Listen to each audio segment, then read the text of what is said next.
वाक़ई बड़ी अफ़सोस की चीज़ें हैं, जिसकी वज़ह से सारी ज़िंदगियाँ जब तब बर्बाद होती हैं, तो सबकी होती हैं। ये बलूचिस्तान में भी आया हुआ है सैलाब और ऊपर से आता हुआ नीचे तक आ रहा है और ये घर बर्बाद हो रहे हैं, लोग जानें जा रही हैं और बहुत बुरा हाल है और इन्होंने डैम्स वग़ैरह कोई बनाए नहीं और इंडिया से शिकायत करते हैं कि ये हमारे ले गए हैं और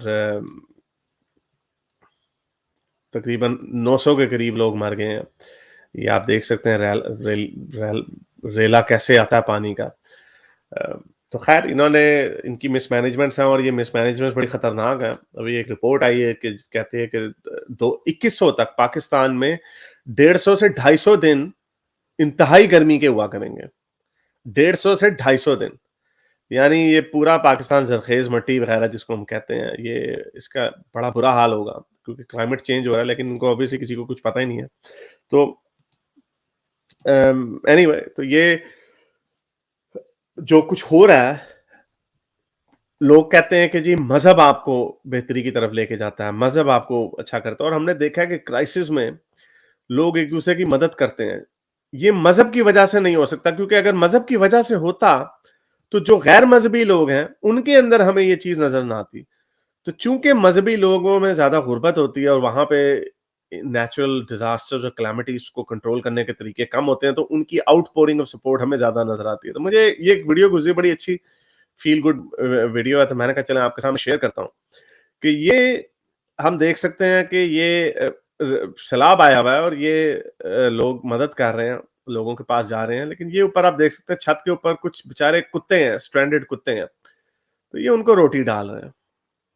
कि भाई आप यानी उनकी भी सपोर्ट, उनकी भी मदद की जा रही है। इस ऐसे मौके पे जब लोगों को अपनी पड़ी होती है, तो फिर भी लोग मदद करते हैं एक-दूसरे की। So these are good people obviously and we need to celebrate this kind of people. इसकी ये बात मैं क्यों कह रहा हूँ? ये बात मैं इसलिए कह रहा हूँ क्योंकि मैंने जैसे कहा कि ये बात कहना ज़रूरी है कि दूसरों का दर्द और अखलाकियात मज़हब नहीं सिखाता। और ये वीडियो इसलिए दिखाई क्योंकि इसमें कुत्तों की मदद की जा रही है, जो बेचारे ऊपर फँसे हुए हैं छतों के ऊपर। तो इस्लाम में तो कुत्तों की कोई गुंजाइश ही नहीं है। इस्लाम में तो कुत्तों से नफ़रत सिखाई गई है, स्पेशली काले कुत्तों से और अगर आपको नज़र आए तो ऊपर आपको एक मेरा ख़्याल कुत्ता काला भी था। तो लेकिन ये लोगों की अच्छाई इतनी बाहिर आती है कि वो मज़हब को पीछे रख देती है।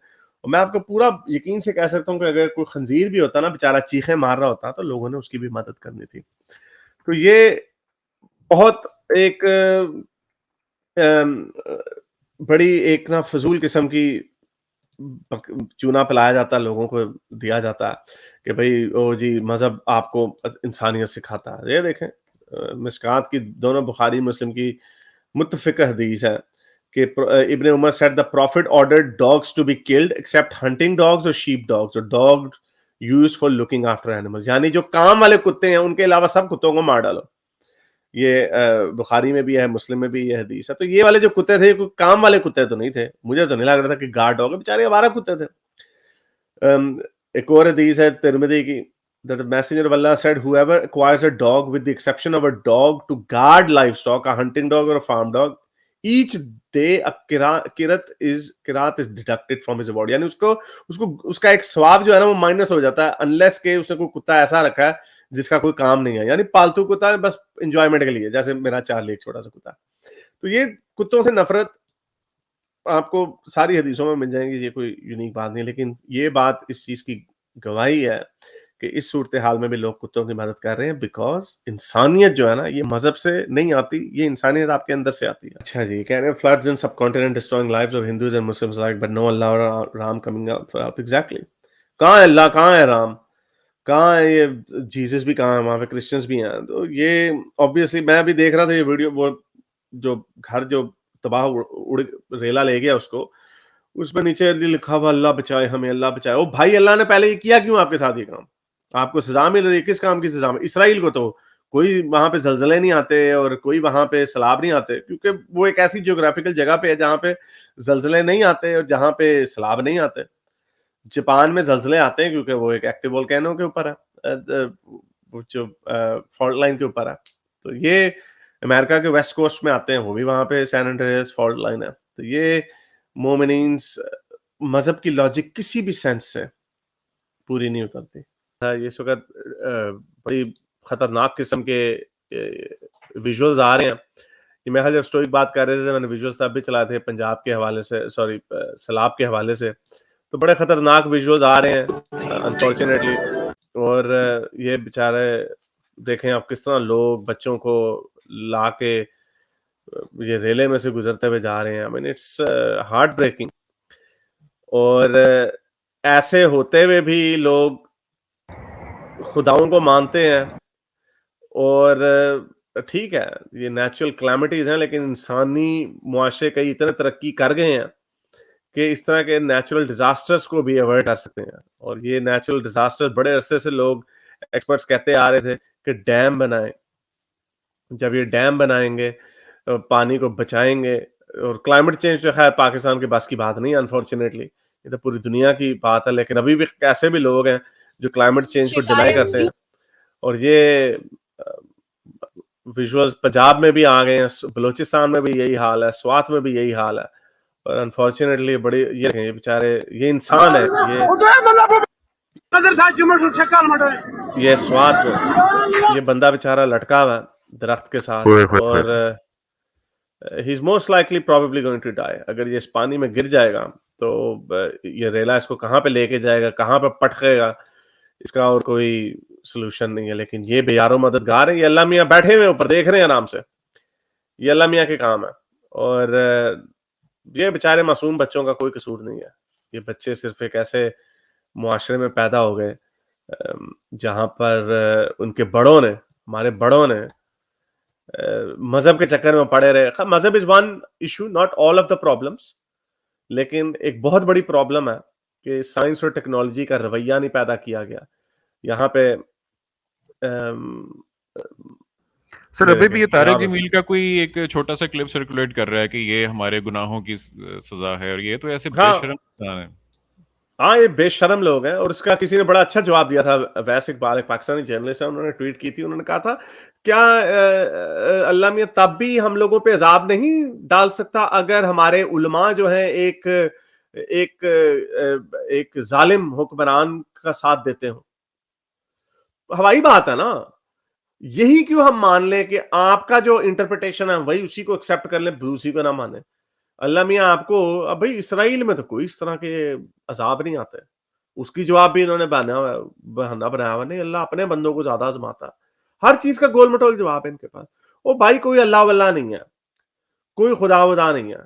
ये नेचुरल डिज़ास्टर्स हैं। और ये बहुत पहले की रिपोर्ट्स में बताया हुआ है। पाकिस्तान क्लाइमेट चेंज में I think one of the 6th या 5th most affected, will be worst affected in climate change. अभी एक और रिपोर्ट आई थी कि इस सदी के, सॉरी 2100 तक पाकिस्तान में 150 से 250 दिन एक्सट्रीम हीट वेव के होंगे, एक्सट्रीम हीट वेव के।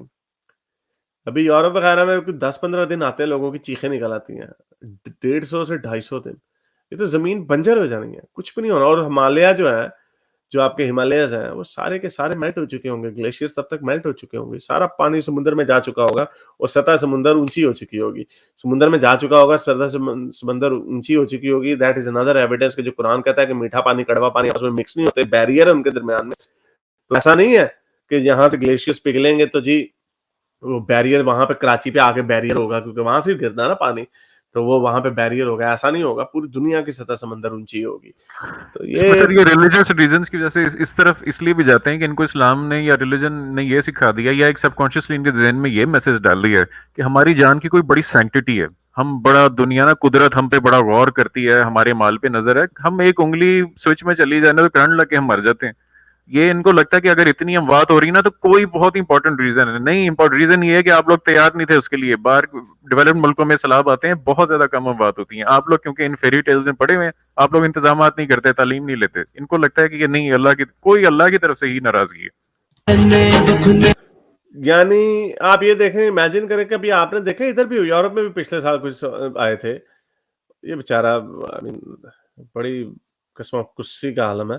आप यूरोप में देखें जी, अज़ाब आए तो वो जी आगे से वो कहने लग जाए जी अल्लाह मियां ने हमें सजा दी। ओ अल्लाह जी मौलवी को ड्रामा करो और आखिरत की तैयारी करो और कुरान को सीने से लगा लो। अल्लाह लोगों ये दुनिया खत्म हो जानी है, असल घर आखिरत का घर है।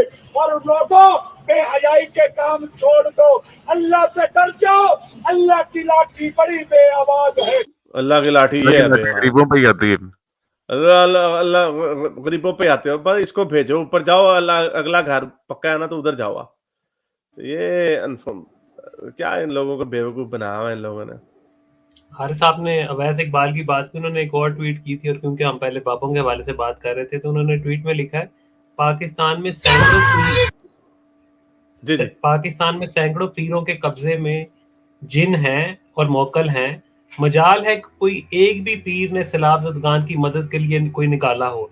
जहालत से ये दो बच्चे बैठे हुए, बिल्कुल ओए होए, जहालत से निकले और ऐसे तमाम ये दो झूठे बच्चे पीरों बेचारे सहमे हुए हैं। पता नहीं ये पानी का रेला ऊपर आ जाए तो इन बेचारों बच्चों को कौन बचाएगा। कोई बाबा ने, कोई वो जो पहले आए थे बाबा जी, जो बाबों की बात कर रहा था, आई मीन यानी जहालत की पट्टियां इतनी आंखों पे बंधी हुई हैं। और वही फिर सवाल है कि अगर आप बाबों पे यकीन रखते हैं और बाबों के ऊपर अगर हम मजाक उड़ा सकते हैं तो बाकी के जो खुदाई नारे हैं इनके ऊपर क्यों नहीं उड़ा सकते।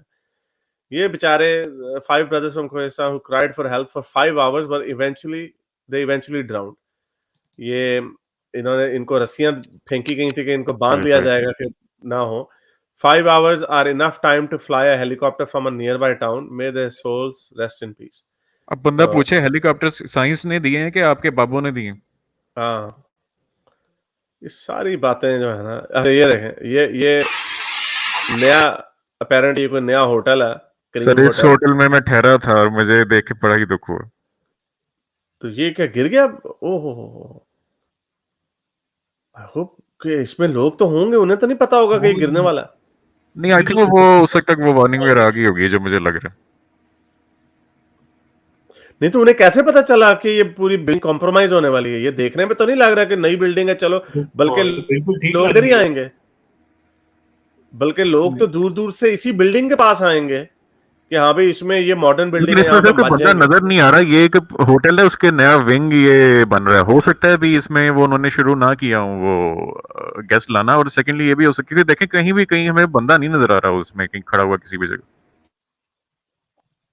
और ये अभी ये डाकू आला ने भी बयान दिया था कुछ दिन पहले कि रसूल अल्लाह की खातिर हमारी जान भी कुर्बान है, तो अपने बंदों की खातिर तो तुम करते नहीं। उसको हजारों लाखों की तादाद में लोग मार रहे, 1000 तक नंबर पहुंच गया सर, और ये नंबर आगे भी जाएगा। ये इनके ड्रामे चल रहे हैं। ओ जी ये देखो, ये शुक्रिया अंकल, मेरे छोटे बहन भाई तो भूखे हैं उन 1 हफ्ते से। ये लो जी सलाब से मुतासर ड्रामेबाजी इन लोगों की, फ्रॉडिया, ये बेचारे बच्चे। I mean I this is quite disturbing यार। मेरा लो जी इरशाद नबवी, हजरत अबू हुरैरा से रवायत है, झूठी हदीस कह दो, रसूल अल्लाह ने इरशाद फरमाया जिसने किसी मोमिन की दुनियावी तकालीफ में से कोई तकलीफ दूर कर दी तो अल्लाह सुब्हान ताला क़यामत की सख्तियों में से एक सख्ती उससे, ये बेटा ये परचून वाले की दुकान की तरह ना, यहाँ पे ना वो चल रही होती है, 1 रुपया दो, 1 रुपया ले लो, ये अजीब ड्रामे, इतनी ये रियलिटीज हैं। बिल्कुल सैलाब और ये कुदरती आफात, ये रियलिटीज हैं, और इनके पास सोल्यूशन, इनका डिफेंस मैकेनिज्म क्या है? लोगों को इस तरह बचाना, इस तरह की बातों से, कहानियों से लोगों को के दिल बतवाना। और ये हालांकि देखें, हारिस ये देखें कि सबसे बड़ा सबूत है जी वो कि देखें जब गाड़ी भी बह गई सर। ये देखें वो गाड़ी वहां पे रखी हुई थी, आई होप उसके अंदर कोई नहीं था, वो बैग ही रैले के साथ ही। बिल्कुल दिस इज कि ये तो लिटरली ये तो end of the world scene मुझे लग रहा है जिस तरह के विजुअल्स आ रहे हैं। जी क्या कह रहे थे आप सोई भाई? नहीं मैं ये कह रहा था कि ये जो प्रॉब्लम ऑफ ईवल को ये कह देते हैं ना, प्रॉब्लम ऑफ ईवल के अंदर भी 2 उसके फैक्टर्स हैं। एक तो है जो इंसान के साथ करता है, और एक जो नेचुरल ईवल है, जिस तरह की सैलाब और जिस तरह जलजले वगैरह। तो जब सैलाब आता है तो वो नहीं देखता कि कौन गुनाहगार है, कौन जो है वो अच्छा नमाजी हाँ है, कौन कहाँ मस्जिद है, कहाँ किसी कोई जुआ खाना है, ये सब कुछ नहीं देखता ये चीजें। ये भी इस बात का सबूत है कि भाई ये आप लोगों को जितनी मर्जी ये होम्योपैथी की गोलियां खिलाते रहे, ये चीजें आंखों देखे सबूत हैं कि ये अगर कोई खुदा बैठा हुआ है तो वो फिर क्यों मार रहा है बच्चों को जी? क्या बच्चों ने उसका कसूर? अपाहज बना रहा है, यतीम बना रहा है, वो बुरी हालत कर रहा है उनकी। ये होम्योपैथी गोले नहीं, ये तो अफीम है, अफीम, जैसे मार्क्स कहता है ना, ये अफीम है, नशा दे के बस सुला दो इन्हें। बिल्कुल, और बिल्कुल। ये इतनी अहमकाना बात है कि अल्लाह कायनात का बनाने वाला इतना बेबस है कि अगर उसने अजाब देना है तो इन बच्चों बच्चा पूछे मैंने क्या किया है? सही अगर बात मेरे है। बड़ों ने भी कोई गलत काम किए हैं जिसकी वजह से अजाब आ रहा है तो मेरा इसमें कसूर है? इसका मतलब अल्लाह आपको इतना बेबस है कि जब वो जान लेने पे आता है वो इतना निढाल पागल बेवकूफ मस्त हाथी की तरह हो जाता है कि हर एक को रास्ते में कुचलता हुआ चला जाता है। ये लॉजिक बनती ही नहीं है इसकी कोई लॉजिक किसी भी प्रिसीजन नहीं तरीके है से नहीं उसके बनती। अजाब में कि ऊपर से तीर आ जाए और उन्हीं लोगों पे गिरे जो गुनाहगार हैं, बच्चे बेचारे हमारे सामने वो उधर। बाकी इस पे तो लफ्ज खत्म हो जाते हैं। ये एक नंबर के दो नंबर ये बेवकूफ लोगों को आवाम को जाहिल बनाया हुआ है और उसी जहालत में बेचारे अनफॉर्चुनेटली ये बेचारे। खैर मुझे तो इन पे तरस आता है कि इनको तो बेचारों को कुछ नहीं ना पता, लेकिन ये जो बड़े बैठे हुए हैं इनके ऊपर, जो इनके ये जो ये लीडरान जो बैठे हुए हैं जो इस तरह की बातें करके इनको बेवकूफ बनाया हुआ है। और कोई लीडर आता ही नहीं है जो ये देखें नीचे आयतें चल रही हैं, आयत को पढ़ो ना, अपना पूरा कुरान पढ़ो ना जरा, पूरा कुरान पढ़ के जरा रोको, आते हुए रेले को रोक के दिखाओ, हमें भी इस्लाम कबूल करते हैं। यहाँ पे 100 कुरान रख दो, देखते हैं रेला रुकता है कि नहीं। अभी एक हफ्ता पहले मैं एक वीडियो देख रहा था जिसमें उसने दिखाया जी वो खंदक बनी हुई, कहता यहाँ पे जी सैलाब आ रहा था तो इस बंदे ने ना आगे लाकर कुरान रख दिया तो पानी, जमीन खुली, पानी नीचे चला गया। करो ना जरा इस वक्त एक्सपेरिमेंट करके दिखाओ ना, अपना एक कुरान लगे 100 कुरान, पूरा कुरान का ट्रक रखवा दो उसके सामने, देखते हैं कि कुरान उस तरह नहीं बहता जिस तरह आम किताब नहीं बहती है, ट्रक भी साथ नहीं बह जाता। बेवकूफ बनाया हुआ लोगों को, जाहिल बनाया हुआ, और उसका सोल्यूशन ही यही है। अली भाई को लेते हैं। हाँ जी अली भाई। हाँ जी हारिस, कैसे हैं, क्या हाल है? बिल्कुल ठीक से, क्या कहना चाहेंगे?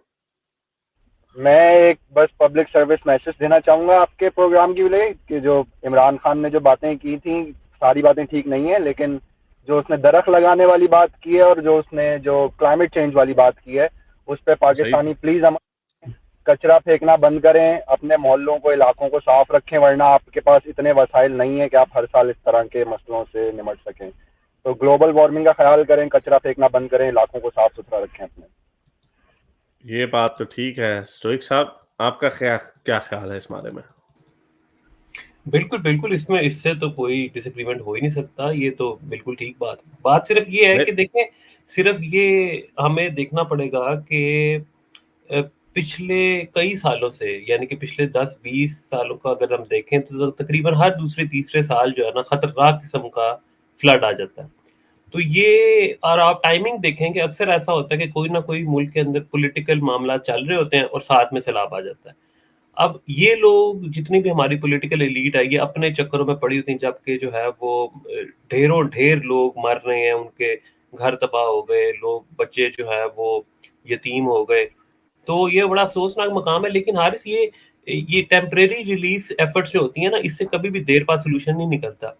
ये आगे देखना पड़ेगा 10 साल, 20 साल आगे, कि कैसे हम इस पानी को कैसे कंट्रोल कर सकें। कोई नहरी निज़ाम में कोई बेहतरी आ सकती है, कोई अगर कहीं बंद बांधने हैं तो वो बांधें।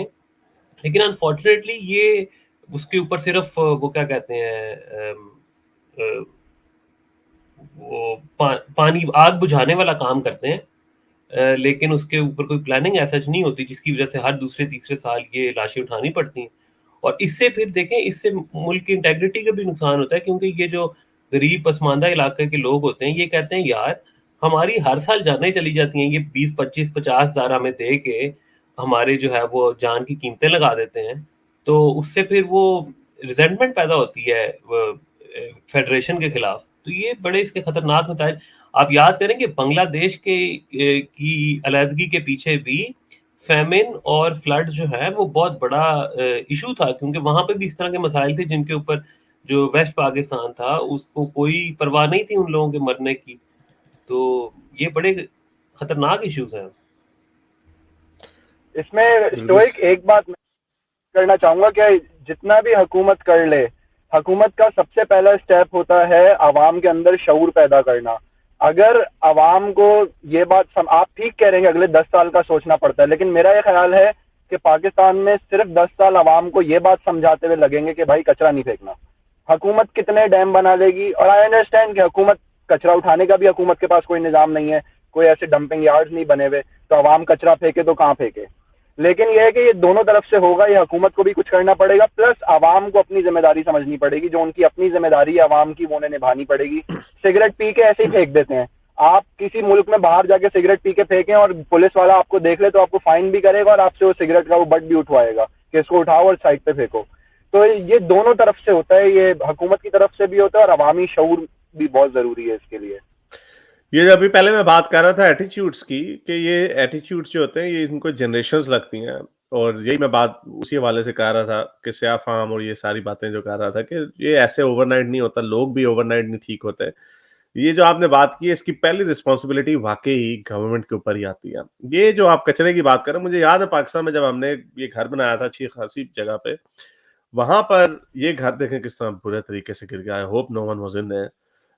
तो ये जब तो वहां पे कूड़े वाला आता था तो कूड़ा देते थे उसे, तो फिर बाद में एक दफा मैंने देखा उसको कि वो आगे जाके पूरे घर पूरे उधर से कूड़ा इकट्ठा करके आगे जाके एक प्लॉट में फेंकी जा रहा था ये सारी चीजें। तो अब लोगों के पास क्या गुंजाइश है, और फिर जब और अंदरून शहर में जब आप जाते हैं तो वहां पर तो लोग फिर ऐसे ही आते वो लिफाफा फेंक दिया, किसी ने वो लिफाफा फेंक दिया, और कुछ अरसे बाद आपको पता चलता है कि मेरा मेरा एक दोस्त है, उसने यहाँ से जर्मनी से पीएचडी की थी, एनवायरमेंटल डिस्पोजल की उसकी थीसिस थी शायद। तो उसने मुझे बताया था कि अब तो बड़े अच्छे सिस्टम वहाँ पे आ रहे हैं कि ट्रक्स आते हैं और वो पूरी लैंडफिल्स होती हैं, लैंडफिल्स में, लेकिन लैंडफिल्स वगैरह का ये बंदा पूछे कि 60-70 साल आजादी के बाद आपको अब समझ आ रहा है जितना प्लास्टिक के बैग्स और ये सारा जो कचरे की जो आप बात कर रहे हैं। वो एक दफा पिछले साल जो फ्लड आया था कराची में, याद होगा स्टोरी, पता नहीं आप उस वक्त आते थे इतना रेगुलरली कि नहीं। वो एक आ रहा था, रेला आ रहा था, कराची की किसी गली से गुजर रहा था, उसके अंदर रेले में थे ही सिर्फ लिफाफे, और वो इतना गंदा रेला था। सो ये अब इसमें कसूर किसका है? आपको ये जो मुझे याद है पुराने अंदरून शहर में लाहौर में, वो उसको हम गूं गड्ढा कहते थे, वो म्यूनिसिपल कॉर्पोरेशन का वो येलो बड़ा सा डब्बा पड़ा होता था। ग्रीस में भी वैसे ही मैंने देखा सिस्टम, उन्होंने हर गली के कोने पर लगाया होता है, वो रखा होता है, तो सारी जो इर्द गिर्द के लोग हैं वो उसमें अपना डिस्पोज ऑफ करते हैं। तो चलो वो तो फिर उसको रेगुलरली उठा, तो मैंने तो वो जब भी जिसको गूं गड्ढा कहते थे, मैंने तो जब भी वो देखा था उसके इर्द गिर्द भी लिफाफे लिफाफे कचरे के पड़े होते थे। तो ये रिस्पॉन्सिबिलिटी तो स्टेट की है ना, ये रिस्पॉन्सिबिलिटी स्टेट की। अब ये जो आते हैं इंडिया के ऊपर, ये हर वक्त कहते हैं वो जी हमारा इन्होंने पानी रोक लिया, हमारा इन्होंने पानी रोक लिया। वो कहते हैं इतना पानी ये जाया कर देते हैं, तो हम तो पहले अपनी मर्जी का पानी, उन्होंने डैम बनाए, वेल डन, अच्छा किया आपने। आप पानी को क्यों, ये ग्लेशियर्स पिघल रही है, हमेशा इधर नहीं रहने, तो वो डैम बना के उन्होंने उस पानी को सेव करते हैं वो। तो ये इधर हमेशा इन्होंने कोई डैम ही नहीं बनाया।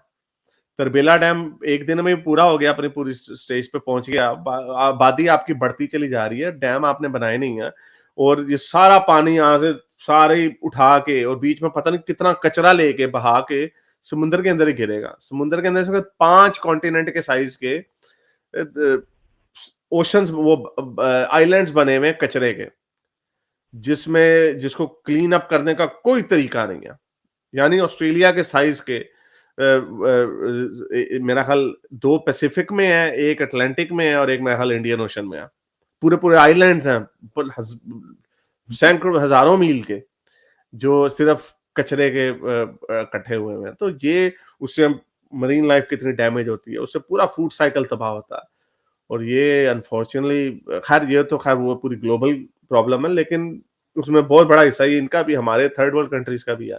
तो ये वो चीजें हैं जो आप, लेकिन हमें यहाँ से करप्ट हुकूमतों से नहीं फुर्सत मिली। काला बाग डैम नहीं बना सके ये लोग, अगर एक और अगर बड़ा डैम नहीं बना सकते, छोटे छोटे डैम बनाते।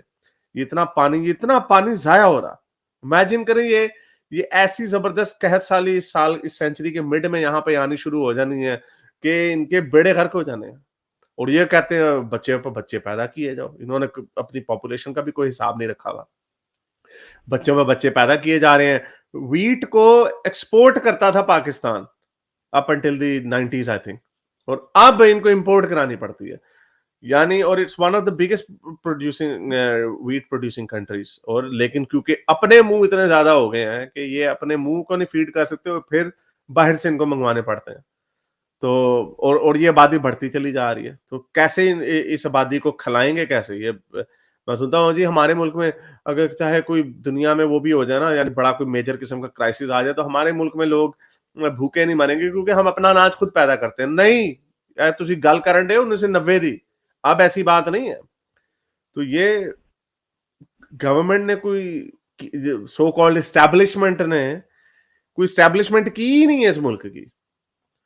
कहां साउथ कोरिया और इंडिया ने कितने डैम्स बना लिए, चाइना ने कितने डैम्स बना लिए, इन्होंने उसको कैसे, मेरा ख्याल एक वो भाषा डैम है, वो मुशर्रफ ने एक उसको शुरू किया था, 2-3 छोटे-छोटे डैम्स इन्होंने और बनाए और उन्होंने कुछ किया ही नहीं, सारा पानी जाया हो जाता। मेरे इस नेक काम को जारी रखने के लिए मुझे पेपैल या पेट्रियन पे जरूर सपोर्ट कीजिए ताकि मैं अपना पैगाम ज्यादा से ज्यादा लोगों तक पहुंचा सकूं।